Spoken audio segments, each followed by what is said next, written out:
সদ্যজাত শিশুর শব্দ বলা কিংবা দেশ যুদ্ধ লাগার মতো গুরুত্বপূর্ণ তো নয়। তবু জানাতে ইচ্ছে করল, কারণ আমি মনে করি প্রেম জানানোটা একটা ভীষণ কঠিন কাজ। ভালোবাসি না বলার থেকে ভালোবাসি বলতে বেশি সাহস লাগে। থাকতে পারছি না বলার চেয়ে তোমার সাথেই থাকতে চাই বলতে অনেক পোক্ত সিদ্ধারা লাগে।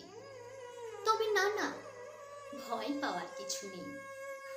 প্রেমে পড়েছি মানে এবার প্রেম করার আবেদন দেব, বিয়ের স্বপ্ন দেখাবো এবং নিয়মিত আপনার কাছ থেকে সময়ের দাবি করব, এমনটা মোটেও নয়। আমি জীবনে এত কিছু একলা সামলে ফেলেছি যে এখন প্রেমটাও আমার কাছে একান্ত ব্যক্তিগত দায়িত্বে পরিণত হয়েছে।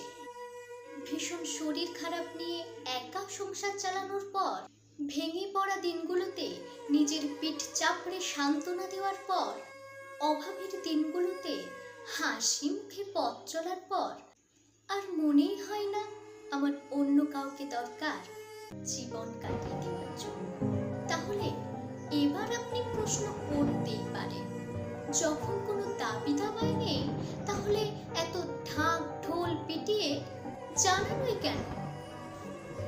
কারণ এই অসহিষ্ণু শতাব্দীতে, যেখানে প্রতিনিয়ত মানুষ একে অপরকে শোষণ করে চলেছে, যখন ভালো ব্যবহারের পিছনে স্বার্থ লুকিয়ে আছে, যখন প্রতারণাকে স্বাভাবিক এবং আনুগত্যকে পা চাটা বলা হচ্ছে, তখন কাউকে প্রেমিক বলাটা দূষিত শহরে আকাশ দেখতে পাওয়ার মতো। প্রেম প্রেমিকাকে ভক্ত করে, আর যার প্রেমে পড়া হয় তাকে দেবতা।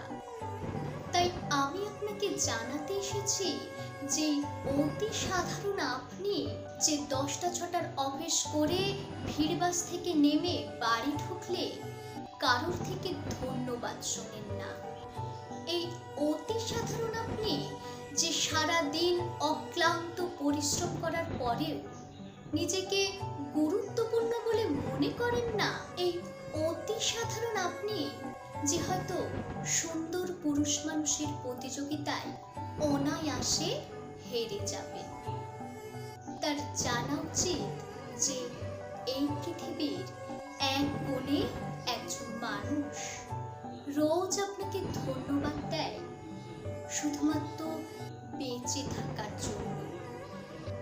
কারণ আপনার অস্তিত্ব আছে বলে আমি আবারও প্রেমিকা হওয়ার সুযোগ পেলাম।